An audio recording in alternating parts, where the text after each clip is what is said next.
साहित्य लहर में आपका स्वागत है। आज मैं आपके लिए हिंदी कहानी वो तेरा घर ये मेरा घर लेकर आई हूँ। आइए कहानी सुनते हैं। आज खाने की मेज़ पर अरसे बाद पिंकी चहक रही थी। पीएमटी की परीक्षा सानंद संपन्न हो जाने से वातावरण हल्का हो गया था। इतने दिनों तक एक तनाव सा व्याप्त था, घर पर भी और बच्चों के मन पर भी। प्रसन्ना का सेकेंड सेमेस्टर समाप्त हो चुका था। आज पिंकी भी फ्री हो गई थी। अब रिजल्ट की चिंता कुछ दिनों के लिए मुलतवी रखकर आज़ादी का जश्न मनाया जा सकता था। खाने की मेज़ पर उसी की प्लानिंग चल रही थी। तरह तरह के सुझाव और तरह तरह की फरमाइशें। मिस्टर प्रसाद ने बच्चों के उत्साह पर ब्रेक लगाते हुए कहा, तुम लोग शायद भूल रहे हो कि पापा के ऑफिस में समर वेकेशन जैसी कोई चीज़ नहीं होती, तो आप आराम से घर पर बैठे रहिए। बच्चों की माँ ने तुनक कर कहा, लेकिन मैं 10-15 दिन के लिए कहीं ज़रूर जाऊंगी। आपको तो दफ्तर के अलावा कुछ सूझता ही नहीं है। इन दोनों की टेंशन मैंने अकेले झेली है। I need a change badly. मैं सोच रहा था, मिस्टर प्रसाद ने झिझकते हुए कहा और चुप हो गए। क्या सोच रहे थे आप? अब कह भी डालिए। यही कि इस शनिवार इतवार सागर जाकर बाबूजी को लिवा लाता हूँ। ओह नो, बच्चों ने कोसते हुए कहा। तो माँ ने उन्हें आंखों से डपट दिया और बोली, इतनी जल्दी? जल्दी कहाँ, उन्हें गए 2 महीने से ऊपर हो गए हैं। इतने दिन वे बेटी के यहाँ कभी नहीं रहे हैं। क्या पापा, आप भी बेटा बेटी करने लगे हैं? ये सब फिजूल की बातें हैं। अपने लिए होगी, पर बाबूजी तो पुराने ज़माने के हैं। उनके लिए वे बातें बहुत महत्व रखती है। अब इस उम्र में यह आशा करना कि वे अपनी सोच बदले बेकार है। यह तो ठीक है कि माया का स्वतंत्र गृहस्थी है, इसलिए वे 2 महीने वहाँ टिक गए। छाया के यहाँ तो उसके ससुर जी हैं, जेठ जेठानी हैं। वहाँ तो वे 2 दिन भी नहीं रुक पाते। बच्चों ने फिर बहस नहीं की, चुपचाप खाकर उठ गए। पत्नी ने टेबल समेटते हुए पूछा, सुनिए, क्या इसी हफ्ते जाना बहुत ज़रूरी है? वे प्रश्नार्थक नज़रों से पत्नी को देखते रहे। नहीं, मैं सोच रही थी बच्चे थोड़ा रिलैक्स कर लेते। अभी अभी तो बेचारे फ्री हुए हैं। बच्चों को रिलैक्स होने के लिए कौन मना कर रहा है? आप समझते नहीं हैं, बड़े बुजुर्ग घर में होते हैं तो थोड़ा बंधन तो हो ही जाता है। बच्चों के हंसने बोलने पर, खाने पीने पर बंदिश लग जाती है। तो तुम चाहती हो बाबूजी को वहीं रहने दूं? उनका स्वर थोड़ा तल्लक था। पत्नी ने नरमाई से कहा, नहीं, मेरा मतलब था 8-10 दिन और सही। फिर तो हम ही को। वे तय नहीं कर पाई कि झेलना कहे कि भुगतना कहे। पति की नाराजगी के डर से उन्होंने वाक्य को अधूरा ही छोड़ दिया। कई बार अनकहे शब्द भी बहुत कुछ कह जाते हैं। मिस्टर प्रसाद भी उन अनकहे शब्दों को भली भांति पढ़ गए। उन्हें वितृष्णा और खिंच हो गई। अपने आप को वे पहली बार इतना निरुपाय अनुभव कर रहे थे। कितनी हसरत से, कितनी उमंग से वे बाबूजी को यहाँ लाए थे। यूं तो माँ की मृत्यु के बाद ही उन्हें लाने का मन था, पर साल भर तक बाबूजी वहाँ से हिलने के लिए राजी नहीं हुए। प्रसाद ही दौड़ दौड़ कर वहाँ जाते रहे, बाबूजी की खोज खबर लेते रहे। हर बार बाबूजी पहले से ज़्यादा थके हुए, टूटे हुए नजर आए। यह स्वाभाविक भी था। 40-45 साल का साथ एकाएक छूट जाता है तो आदमी टूट ही जाता है। फिर बाबूजी के मित्र भी कहने लगे, बेटा, अब अपने पिता को अपने पास ही रखो। बुढ़ापे का शरीर है, देखभाल की ज़रूरत पड़ती है। माँ की बरसी के बाद बाबूजी की एक नहीं सुनी गई। जिद करके वे लोग उन्हें अपने साथ भोपाल ले आए। बेटे के साथ साथ बहू और बच्चों ने भी बहुत मनुहार की थी, तभी वे राजी हुए थे। पर बहुत जल्दी ही एहसास होने लगा कि स्वागत का यह भाव धीरे धीरे तिरोहित होने लगा है। यूँ तो बाबूजी बहुत शांत प्रकृति के जीव हैं। उनकी ज़रूरतें भी बहुत थोड़ी सी हैं। इधर उधर दखल अंदाजी करने की आदत भी नहीं है। फिर भी वे हाड़ मांस के जीव तो है ही। घर में उनकी उपस्थिति महसूस की जाती थी। सबसे बड़ी समस्या थी सोने की। इससे पहले बाबूजी जब भी आए, माँ साथ में होती थी। वे दोनों एक दूसरे का ख्याल रख लेते थे। 8-10 दिन की बात होती थी कुछ ना कुछ व्यवस्था हो ही जाती थी। थोड़ी सी असुविधा भी तब नहीं अखरती थी। बच्चे छोटे थे तो दादा दादी के साथ खुशी से एडजस्ट भी हो जाते थे, बल्कि तब तो दोनों में होड़ लगी रहती थी, कौन किसके पास सोएगा। पर अब स्थितियाँ बदल गई है। बच्चे बड़े हो गए हैं, दोनों के पास अपने अपने स्वतंत्र कमरे हैं। तीसरा प्रसाद दंपति का था। कुछ दिन पिंकी माँ के पास सोई और प्रसाद जी पिता के साथ उनके कमरे में सोए।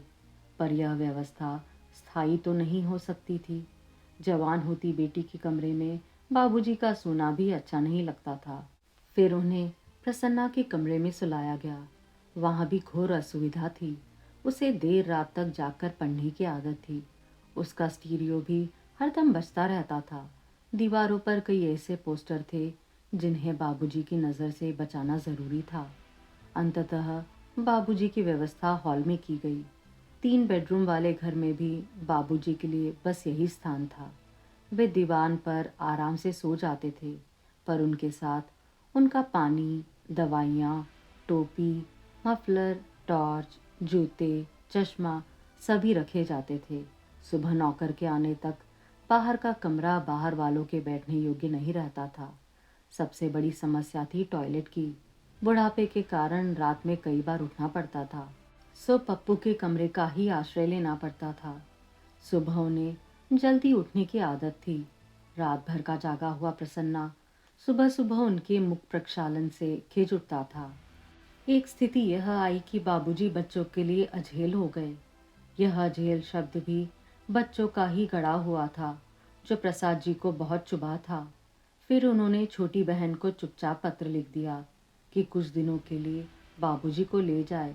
बच्चों की परीक्षा के बाद वे खुद उन्हें लिवा लाएंगे।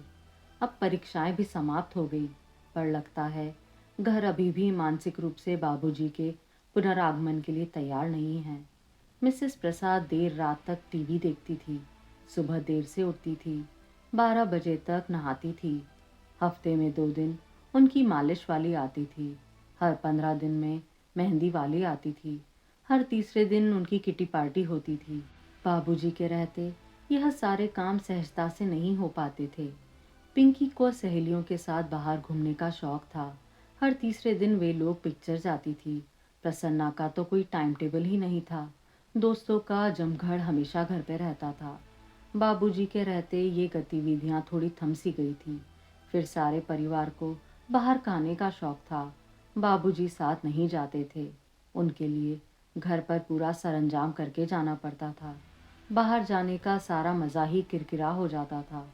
प्रसाद जी इन बातों को ना समझते हों ऐसा नहीं था, पर इस कारण बाबूजी को हमेशा के लिए माया के यहाँ तो नहीं छोड़ा जा सकता था। पत्नी सास बहू का सीरियल देखने में व्यस्त थी। मौके का फ़ायदा उठाकर उन्होंने माया को फ़ोन लगाया। वे हर 10-15 दिन बाद फ़ोन करके बाबूजी का कुशल क्षेम पूछ लेते थे, पर उन्होंने बाबूजी से बात कभी नहीं की। उन्हें डर लगा रहता कि कहीं उन्होंने आने की जिद पकड़ ली तो वे मना नहीं कर पाएंगे। फ़ोन माया के पति सुरेश ने उठाया। कुशल क्षेम के बाद प्रसाद ने कहा, मैं अगले रविवार आ रहा हूँ, बाबूजी से कहिए तैयार रहे। भाई साहब, आपको माया ने बताया नहीं क्या? बाबूजी तो कब से चले गए हैं। चले गए? कहाँ? उन्हें लगा कि आवाज़ कुछ ज़्यादा ही ऊंची हो गई। उन्होंने चोर नज़रों से पत्नी की ओर देखा। वह सीरियल में खोई हुई थी। उन्होंने अपनी आवाज़ यथाशक्ति धीमी करते हुए कहा, कहाँ चले गए? अपने घर, जोरा। मैं खुद ही छोड़कर आया हूँ। हाँ, शायद बाबूजी ने मना किया था, इसलिए माया ने आपको बताया नहीं होगा। वे कुछ देर के लिए स्तब्ध रह गए। आप ज़्यादा परेशान ना हो भाई साहब, ये पुराने लोग हैं ना, दूसरी जगह एडजस्ट नहीं हो पाते। उन्हें अपना घर ही अच्छा लगता है। उस रात वे ज़रा भी नहीं सो सके। पता नहीं कैसे कैसे विचार आते रहे। मुश्किल तो यह थी कि वे अपनी परेशानी पत्नी के साथ भी शेयर नहीं कर सकते। वह फौरन कह देती, हमने तो 6 महीने झेल भी लिया, पर आपकी बहन तो ज़रा में ही उकता गई। दूसरे दिन उन्होंने माया को दफ्तर से ही फ़ोन लगाया। जानते थे इस समय सुरेश भी घर पर नहीं होगा। उनके उलाहनों के उत्तर में माया ने कहा, भाई साहब, आप कुछ मेरी भी तो मजबूरी का अंदाज़ा लगाइए। वे तो 8वें दिन से जाने की रट लगाए बैठे थे। बड़ी मुश्किल से मैंने उन्हें 15 दिन रोका। फिर वे तो अकेले ही चल पड़े। बोले भोपाल कौन सा दूर है, यहाँ से बस में बिठा दो, वहाँ फ़ोन कर दो, कोई ना कोई उतार लेगा। मैंने बहुत मना किया, पर जब बिल्कुल ही ज़िद पर आ गए तो उन्हें असली बात बतानी ही पड़ी। क्या? यही कि बच्चों की परीक्षा होने तक आपको यहीं रहना है। तब तो शायद तुमने यह भी बात बता दी होगी कि मैंने ही तुमसे कहा था कि उन्हें ले जाओ। भाई साहब, यह तो मैं कभी नहीं बताती, पर उन्होंने खुद ही अंदाज़ा लगा लिया। उसके बाद तो वे पल भर भी यहाँ रुकने को राज़ी नहीं हुए। बोले ईश्वर की कृपा से अभी मेरा घर सलामत है, मुझे वहाँ पहुँचा दो। फिर ये खुद जाकर छोड़ आए थे, ज़रूरी व्यवस्था भी कर आए थे। इसके बाद कहने को कुछ था ही नहीं। उन्होंने चुपचाप रिसीवर रख दिया और उस घड़ी को कोसते रहे जब उन्होंने बाबूजी को माया के साथ भेजा था। पूरे हफ्ते वे गुमसुम बने रहे। फिर एक शाम मालवा एक्सप्रेस से चल ही पड़े। मुंह अंधेरे मुरैना पहुंचे। वहां से जो पहली बस मिली उससे जोरा के लिए चल पड़े। उन्होंने सोचा कि इतनी सुबह घर खुलवाने में दिक्कत होगी। भूल ही गए थे कि गांव की सुबह ज़रा जल्दी होती है। घर पहुंचकर देखा सामने वाले आंगन में चारपाई बिछी हुई थी और बाबूजी की मित्र मंडली चर्चा में मशगूल थी। उन्होंने जाते ही सबके पांव छुए, आशीर्वाद पाया। फिर वे सबके सब उठ खड़े हुए। पंडित जी, अब आप बेटे की खातिर कीजिए, हम लोग चलते हैं। अरे, आप लोग बैठिए ना, मैं क्या कोई मेहमान हूँ? यह तो मेरा घर है, आप लोग इत्मीनान से बैठें। इस आग्रह में शिष्टाचार तो खैर था ही। एक उद्देश्य यह था कि उतनी देर तक बाबूजी के सामने अकेले पड़ने से बचा रहेगा। पर बाबूजी के दोस्त रुके नहीं। उन्हें विदा करके बाप बेटे भीतर आ गए। बाबूजी ने कहा, तुम हाथ मुंह धो लो, तब तक मैं चाय बनाता हूँ। बाथरूम का दरवाज़ा खोलते ही वह चकित हो गया। बाबूजी, ये कमोड कब लगवाया? अभी अभी तो लगाया है। सोचा तुम लोग आते हो तो थोड़ी परेशानी होती होगी। मुझे भी बुढ़ापे में आरामदायक लगता है।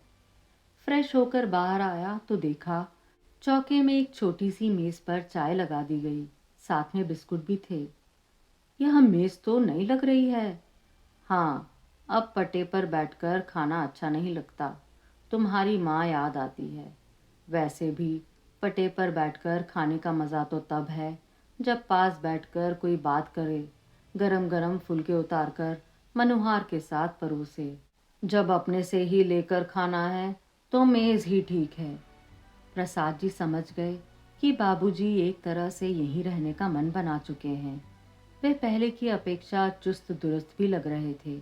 शायद माँ की आकस्मिक मृत्यु के दुख से वे अब उबर चुके हैं।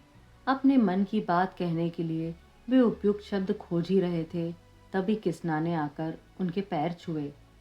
कैसे हो किसना? बस बाबूजी की कृपा है, उसने गदगद भाव से कहा। बाबूजी की कृपा का बखान फिर कर लेना, पहले जाकर भैया के लिए कुछ नाश्ता लेकर आओ, बाबूजी ने कहा और जेब से पैसे निकालकर वे तफ्तीश से उसे कुछ समझा रहे थे। प्रसाद जी ने कहना चाहा कि बाबूजी, आजकल ये सब नहीं खाता हूँ। उन्होंने खुद उठकर किसना को पैसे देने चाहे, पर हिम्मत ही नहीं पड़ी। उन्होंने अनुभव किया कि बाबूजी अपने पुराने फॉर्म में आ गए हैं। यह भी है कि बाबूजी का घर है, यहाँ उनका आदेश ही चलता है। उन्होंने सोचा नाश्ता आने से पहले नहा लिया जाए। नहाने के बाद आंगन में बंधी रस्सी पर तौलिया फैलाते हुए उन्होंने देखा कि एक महिला ने उन्हें देखते ही लंबा सा घूंघट खींच लिया। बाबूजी, आंगन में कौन है? किसना की बहू होगी, वे लोग अब यहीं रहने लगे हैं ना। यही मतलब? पीछे गाय वाली कोठरी खड़ी थी ना, उसे ठीक ठाक करके दे दी है। बहू भी गांव में ही पड़ी थी, उसे भी ले आया है। वह मेरे लिए 2 रोटियां डाल देती है, चौका बासन झाड़ू बुहार कर देती है। किसना मेरी धोती फींच देता है, काम भी हो जाता है और साथ भी तुम लोगों को भी वहाँ फिक्र नहीं रहेगी कि बाबूजी अकेले पड़े हैं। लेकिन आपको यहाँ अकेले रहने कौन देगा? मैं तो आपको ले जाने के लिए आया हूँ। मुझे लाने ले जाने की ज़रूरत नहीं है बेटा। मेरी जब मर्ज़ी होगी चला आऊँगा, पर जब तक मेरे हाथ पाँव चल रहे हैं मुझे यहीं रहने दो। यहाँ मेरे दोस्त हैं, नाते रिश्तेदार है, पास पड़ोसी है। दरवाजे पर खड़ा हो जाता हूँ तो 10 लोग राम राम कहकर जाते हैं। वहाँ तो समय काटते नहीं कटता है। दिन भर छत की कड़ियाँ गिनता रहता हूँ। बात करूँ भी तो किससे? तुम सब लोग अपने अपने कामों में मसरूफ़ रहते हो। अब इस उम्र में मुझसे ज़्यादा पढ़ना लिखना भी नहीं हो पाता है। बाबूजी की बात एकदम सही थी। उनका कोई तर्कसंगत उत्तर प्रसाद जी सोच रहे थे कि बाबूजी ने कहा, एक बात और है बेटा, तुम्हारी माँ तो नहीं रही, पर जब तक मैं हूँ तब तक तो लड़कियों का पीहर बना रहे। कभी उनका मन हुआ तो आने को एक घर तो हो। क्या वे मेरे घर नहीं आ सकती? उन्होंने कहना चाहा, पर अपनी बात का खोखलापन खुद ही उनकी ज़बान पर ताला लगा गया। उन्हें याद आया कि जब जब बहनों को बुलाना चाहा, घर में समस्याओं का एक अंबार सा खड़ा हो गया। बाबूजी अपनी रो में कहे चले जा रहे थे। माँ के पीछे बेचारी जब भी आई हैं, खुद ही खटती रही है। अब यह किसना की बहू आ गई है ना, तो थोड़ा काम बढ़ जाएगा, कुछ तो सहारा हो जाएगा। प्रसाद जी ने विषयांतर करते हुए कहा, बाबूजी, आपने इस छोकरे को जगह तो दे दी, बाद में कहीं लफड़ा ना हो जाए। कैसा लफड़ा? बाद में अगर इसने जगह खाली करने से इनकार कर दिया तो? बाद में मतलब? प्रसाद जी शर्म से गड़ गए थे। अपनी व्यग्रता में उन्हें याद ही नहीं रहा कि वे क्या कह रहे हैं। बाबूजी ने लेकिन इसे बड़े सहज भाव से कहा और बोले, उसकी चिंता अभी से क्यों? बाद में तो किसी को यहाँ रहना नहीं है, मकान तो बेचना ही है। जो भी खरीदेगा वही किसना से भी निपट लेगा। अपनी शर्म से वे अब तक नहीं उभर पाए थे और बाबूजी ने जैसे स्पष्ट ही उस और संकेत कर दिया। इसलिए अपनी सफाई सी देते हुए प्रसाद जी बोले, बाबूजी, घर बेचने की बात तो मेरे मन में कभी उठी ही नहीं। मैं अभी की बात नहीं कर रहा हूँ बेटे। अभी मेरे रहते तो कोई सवाल ही नहीं उठता। मेरे लिए यह सिर्फ ईंट गारे की इमारत नहीं है, मेरा मानसिक संबल है यह। पर मेरे पीछे तो इसे निकालना ही पड़ेगा, रख कर करोगे भी क्या? प्रस्ताव तो अभी से आ रहे हैं। भोपाल जाने से पहले तो इतना अच्छा ऑफर आया था कि क्या बताऊं, बड़ी मुश्किल से अपने को रोक पाया। ये तो कहो ईश्वर ने ही सद्बुद्धि दे दी, नहीं तो मेरी फजीहत ही थी। अंतिम बात कहते कहते बाबूजी का स्वर भर्रा गया था। इतनी देर से प्रसाद जी के मन में जो बात खदक रही थी उसे कहने का भी यही मौका था। उन्होंने बिना किसी भूमिका के कह ही डाला, बाबूजी, आप माया के यहाँ से उस तरह जिद करके चले आए, यह अच्छा नहीं किया। जानते हैं, मैंने अब तक यह बात आपकी बहू को नहीं बताई है। वह तो यही सोचेगी ना कि माया अपने बाबूजी को महीने भर भी नहीं रख पाई। यह तो तुमने बहुत अच्छा किया, बहन को कटघरे में खड़े होने से बचा लिया। और अब तुमने बात उठाई है तो मुझे भी कुछ कहना है। अगर तुम्हें कोई परेशानी थी तो मुझसे कहना था। उस लड़की को इस प्रपंच में क्यों डाला? वह तो चलो, बात तुम दोनों भाई बहन के बीच हो रही थी, पर कल को अगर जमाई बाबू को मुझसे परेशानी होती, वे मुझसे ऊब जाते और माया से कहते, तो सोचो क्या होता। मुझे तो कहीं मुंह छुपाने की जगह नहीं मिलती। ऐसी नौबत आने से पहले ही वहाँ से चल लेना अक्लमंदी थी, इसलिए चला आया। पर आप यहाँ क्यों आ गए? सीधे भोपाल आ जाना था, प्रसाद जी ने कहना चाहा, पर उनकी आवाज़ गले में फंसकर रह गई। बाबूजी जैसे उनकी बात समझ गए। पीठ थपथपाते हुए सांत्वना के स्वर में बोले, रात भर के जागे हो, थोड़ा आराम कर लो। मैं एक चक्कर बाजार का लगा कर आता हूँ। कौन सी तरकारी खाओगे? आप सुन रहे थे मालती जोशी जी की कहानी वो तेरा घर ये मेरा घर। अगर आपको कहानी पसंद आई तो प्लीज़ मेरे चैनल को लाइक शेयर और सब्सक्राइब ज़रूर कीजिए। धन्यवाद।